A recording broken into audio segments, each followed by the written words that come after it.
शालेय विचार मंचाच्या समोरील आपण सर्व सन्माननीय परिवर्तनाच्या लढ्यात ज्या ज्या महामानवांनी योगदान दिलं त्या सर्व महामानवांना विनम्र अभिवादन करत मंचावर उपस्थित या नगरीतले एक अत्यंत महत्त्वाचे या नगरीचा आर्थिक विकास आणि रेशो उभा करण्यामध्ये त्यांचं महत्त्वाचं योगदान आहे असे आयुष्यमान राजाभाऊ फड मंचावर उपस्थित सर्व राजकीय पक्षांचे तथा सामाजिक संघटनांचे मान्यवर पदाधिकारी मंचाच्या समोर उपस्थित असलेले सर्व राजकीय पक्षांचे तथा सामाजिक संघटनांचे मान्यवर पदाधिकारी मी जाणीवपूर्वक सगळ्याच राजकीय पक्षांचे उल्लेख इथे टाळत आहे कारण हा काही राजकीय आखाडा नाही ही कुठल्याही राजकीय पक्षाची सभा नाही ही लोकशाहीर कॉम्रेड सत्यशोधक अण्णाभाऊ साठे यांच्या जन्मोत्सवाची अभिवादन सभा आहे त्यामुळे त्यांना अभिवादन करणे एवढाच आपला हेतू असायला हवा।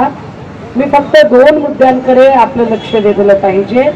माझ्या आधी जे सांगितलं गेलं की आमच्याकडे लक्ष दिलं जात नाही आणि आमचं स्मारक होण्याची गरज आहे भवन होण्याची गरज आहे ही चांगली गोष्ट आहे की इकडे अण्णाभाऊंचा पुतळा झाला अर्धाकृती का होईना तो पुतळा उभा झाला कारण गेली 10-12 वर्ष जितेंद्र मस्के असतील किंवा त्यांच्या सोबतचे अनेक कार्यकर्ते असतील ते इथे एक फोटो टांगलेला होता आणि त्या फोटोला हार घालायचे आणि आज तिथे अर्धाकृती का होईना पण तो पुतळा दिसतोय हे सगळ्या कार्यकर्त्यांनी वारंवार अत्यंत चिकाटीने केलेला फॉलोअप आहे पाठपुरावा आहे ज्यामुळे हे शक्य झालं। पण दादा हो मला ह्याच्यापेक्षा जरा वेगळं सांगायचंय म्हणजे हे निश्चितपणे आहे की बाबा आम्हाला आमचा पुतळा पाहिजे आमचं भवन पाहिजे आणि सगळ्या जाती समुदायांना ते हवं असतं सगळ्या जातींना परंतु पुतळ्यांनी प्रश्न सुटतात का इकडे पण जरा लक्ष दिलं गेलं पाहिजे। अमुक एका रस्त्याला अमुक एका महापुरुषांचं नाव हवं आहे अमुक एका चौकाला अमुक एका महापुरुषांचं नाव हवं आहे असं आपण सातत्याने म्हणतो पण महापुरुषांचे नाव रस्त्याला देण्यापेक्षा महापुरुषांच्या रस्त्यावरून चालणे हे जास्त गरजेचे आहे असे आपल्याला वाटत नाही का? इलेक्शन जेव्हा जेव्हा येतं विशेषतः निवडणुकांच्या आधी जेव्हा नेत्यांच्या प्रचार फेऱ्या होतात मग त्या कुठल्याही पक्षाच्या असो तेव्हा ठरलेल्या मागण्या आपल्या समोर येतात आणि आपल्या मागण्या काय असतात बरं आपण इतका संकुचित विचार कसा करतो आपण जर एका महामानवाचे वारसदार असू महापुरुषाचे वारसदार असू तर महापुरुषाचा वारसदार असणारा माणूस इतका छोटा विचार कसा काय करतो आपली काय इच्छा असते साहेब आमचा इथं पुतळा पाहिजे साहेब इथे एक भवन पाहिजे किती लागतात त्या भवनाला 10, 20, 30, 40, 50 लाख रुपये 50 लाखाची एक वास्तू तयार होते अरे 50 लाख रुपये तर ते असा खिसा झटकला की टाकून देतात 50 लाखाचे तर परळीत नुसते बॅनर लागतात 50 लाखाची काय मोठी गोष्ट आहे 50 लाखाचं बॅनर होणं म्हणजे तुमचा विकास होणं आहे का इधर कुछ तो म्हणताय ना इधर भेजा तो कुछ तो खोलना म्हणताय ना की आमचा विकास कशामुळे होऊ शकतो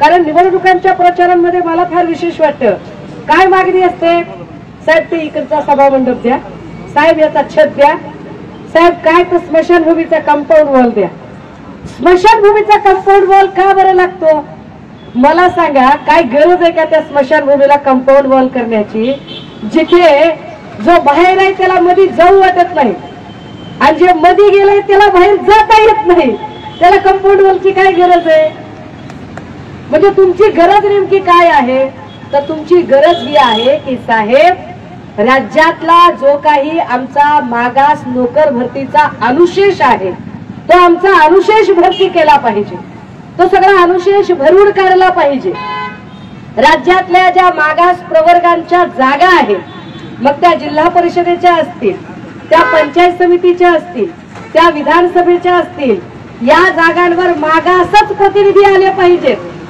नाहीतर आपण बघतो की अमरावतीची जागा राखीव भेटलं आणि तिथे नवनीत राणासारख्या बाईंनी 15 वर्ष काम केलं डुप्लिकेट कास्ट सर्टिफिकेट काढून जेव्हा मागासांचे हक्क मारले जातात तिथे आपला आवाज उठवणं जास्त गरजेचं आहे 30-40 लाखासाठी नाही हे 30-40 लाखाच्या साठी विषय म्हणजे खूप छोटा विषय झाला आपला ज्या पद्धतीने बार्टी झालं, Babasaheb Ambedkar research and training institute त्याच्या धर्तीवर आता आरटी उभं राहत आहे.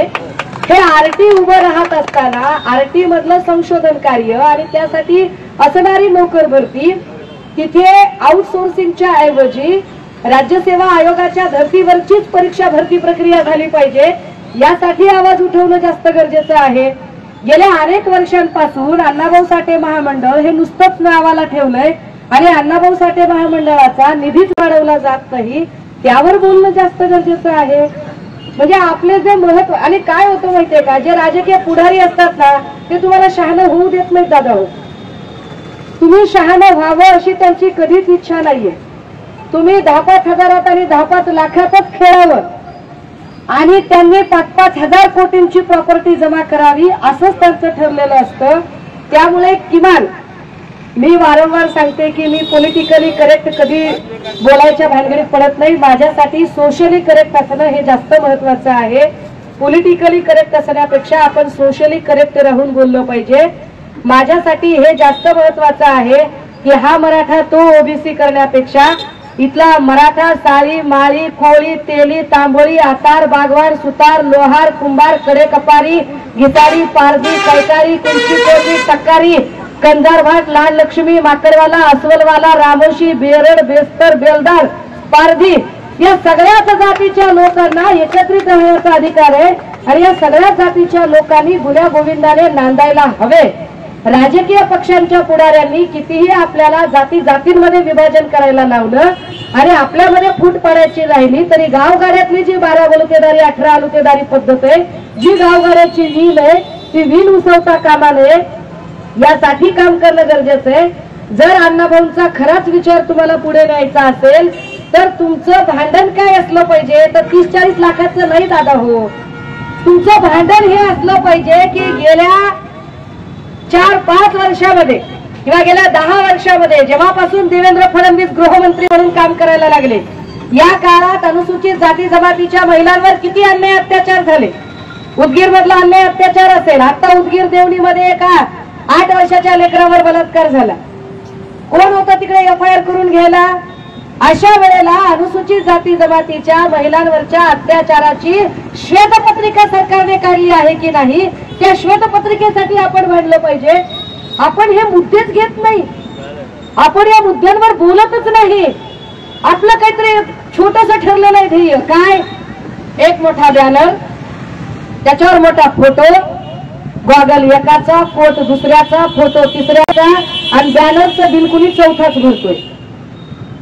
बॅनर मोठं केलं म्हणजे समाज मोठा होत नाही. माफ करा, मला काय तुमच्याकडे मत मागायला यायचं नाही, निवडणूक लढायची नाही, पण तुम्हाला कुणीतरी खरं आणि खणकवून आणि खसकवून सांगायची गरज आहे. बॅनर मोठं केलं म्हणून समाज मोठा होत नसतो. समाज मोठा व्हायचा असेल तर त्याच्यासाठी एक मोठा विचार सोबत असला पाहिजे, त्याच्या फुटप्रिंट सोबत असल्या पाहिजे. तुमचा आर्थिक अनुशेष भरून काढलेला आहे का? राज्याचं एवढं बजेट आहे, या बजेटमध्ये तुम्हाला हिस्सा किती मिळालाय ते बघा. इथे 30 लाखाचं स्मारक हे कुणीही करून देईल तुम्हाला, कुणीही म्हणजे अरे त्याच्यात काय एवढी मोठी गोष्ट आहे. उद्या कदाचित जर काही बदल झाला राजाभाऊ फड सारखा एखादा आमदार तर तेही करून देईल हसत हसत. याला मोठी गोष्ट नाही, कुणी करून देईल. किंवा अजून कुणी दुसरा आमदार आला तो करून देईल, एखादा जिल्हा परिषदेचा सदस्य आला तो करून देईल, कुणी करून देऊ शकतं. ही काय फार मोठी गोष्ट नाहीये. 30 किंवा 40 लाखाचं हॉल होणं म्हणजे तुमच्या विकासाचं मोजपट्टी असू शकत नाही. तुमच्या पोरांच्या नोकऱ्या आणि त्यांच्या बेरोजगार हातांना काम हे जास्त महत्वाचं आहे. कारण राजकीय पुढाऱ्यांना वाटतं की तुमची पोरं कधी सुधारलीच नाही पाहिजेत. ती का सुधारली नाही पाहिजेत? त्याच्याशिवाय त्यांच्या मोर्चे आंदोलन आणि रॅलीला रॉ मटेरियल मिळत नाही. त्यांच्या मोर्चे आंदोलन रॅलीसाठी रॉ मटेरियल पाहिजे म्हणून तुमच्या पोरांना ते बेरोजगार ठेवतात. जोपर्यंत तुमच्या पोरांना रोजगार मिळत नाही, मला सांगा बरं, लड्डा चड्डा भुतडा बियाणी मालपानी अंबानी अदानी या नावाचा राजकारणात कार्यकर्ता असतो का? पत्रक छापायला असतो का? पत्रक लावायला असतो का? खळ हातात घेऊन फिरायला असतो का? बाहेर नाचायला असतो का? बूथ सांभाळायला असतो का? नाही. झेंडे घेणारे ते सगळे कोण? सगळे कांबळे गायकवाड जोगदंड मस्के फुसे गजबी खोबरागडे हा आणि ह्याच्यापेक्षा पुढे या की ह्याच्यापेक्षा पुढे या आणि मोठा विचार करा. उद्योगधंदे उभे राहिले पाहिजेत, नोकऱ्या मिळाल्या पाहिजेत आणि बॅनरबाजीच्या राजकारणातनं उद्योगधंद्याच्या आर्थिक चळवळीकडे आपण सगळ्यांनी वळलं पाहिजे. कारण अण्णाभाऊंची चळवळ दोन महत्वाच्या गोष्टी लक्षात घ्या. एक अण्णाभाऊंनी सांगितले होते ते म्हणजे ही पृथ्वी शेषाच्या मस्तकावर नाही. याचा दुसरा अर्थ असा आहे माया हो की अंधश्रद्धा सोडून द्या, जर वैज्ञानिक दृष्टिकोन घ्या. आणि दुसरं अण्णाभाऊंनी सांगितलंय सत्ता आणि संपत्तीचे फेरवाटप झाले पाहिजे. आपल्याकडे सत्तेचंही फेरवाटप होत नाही, संपत्तीचंही फेरवाटप होत नाही. त्याच माणसांच्या घरात आणि त्याच माणसांच्या हातात सत्ता जाते, त्याच माणसांच्या हातामध्ये संपत्ती जाते आणि तुमच्या हातात काय? कहा गए तो कहा भी नाही, क्या लाए तो कुछ भी नाही. उगा इथे क्रांतीच्या गप्पा मारायच्या, लय मोठमोठ्यानं नुसत्या बंडाच्या आणि सामाजिक बदलाच्या गप्पा. आणि सामाजिक बदलाच्या गप्पा कुठपर्यंत? बाजारात जाणे, 1 किलो काळ्या कॅरी बॅग मध्ये 1 किलोची क्रांती विकत आणणे, सोबत अद्रक कोथिंबीर सुहाना पुडी, जो क्रांती शिजायली रट शिजायली तो क्रांतीच्या गप्पा मारणे. एकदा का क्रांती शिजली, क्रांती पोटात गेली, आपण थंड, क्रांती थंड, बंड थंड. तो ऐसे बात नहीं चलेगी. बात कैसे चलेगी? तो बात ऐसे चलेगी की आपल्याला आपले प्रश्न समजले पाहिजे, आपलं म्हणणं नेमकं काय आहे. तुमच्या सगळ्यांच्या लसाकमासारखी संघटना जेव्हा काम करते तेव्हा लसाकमासारख्या संघटनेच्या माध्यमातून महत्वाचे विषय पुढे आणणे ते गरजेचं आहे. आपण या सगळ्यांवर विचार करा. लक्षात घ्या, मी जेव्हा हे सगळं बोलते तेव्हा काही लोकांना वाटेल की ताई तुम्ही तर जराही गोड बोलत नाहीये. माफ करा, मला अण्णाभाऊंनीच सांगितलंय जग बदल घालून घाव. गोड बोलून जग बदलत नाही, ते घाव घालून बदलते. ह्याच भाषेत सांगावं लागते. मी काय गुडूत बिडूत काही सांगू शकत नाही. पटलं तर घ्या, नाही पटलं तर नका घेऊ. मला जे वाटतंय ते सांगते. तुमच्या कुणाच्याही भावना दुखावण्याचा अजिबात माझा हेतू नाही. पण तरीही जर कुणाच्या भावना दुखावत असतील, वाईट वाटलं असेल, उपवर्ग झाला असेल, नाही तुम्ही काहीतरी असं कसं बोलायलात असं वाटलं असेल, तर अशा सगळ्यांची याच्यापैकी एकाची माफी मी अजिबात मागणार नाही. मला असंच बोलायचं होतं, मला हेच सांगायचं होतं आणि मी हेच मांडत राहते. आणि इथेच नाही, समग्र राज्यामध्ये सुद्धा मी हेच म्हणते. आपण सगळ्यांनी आपुलकीने कुठेही पूर्वसूचना नसताना, कुठेही अधिकची माहिती नसताना, अत्यंत कमी वेळामध्ये, अत्यंत थोडक्या काळामध्ये केलेलं हे सर्व महत्वाचं आहे. आपल्या सगळ्यांना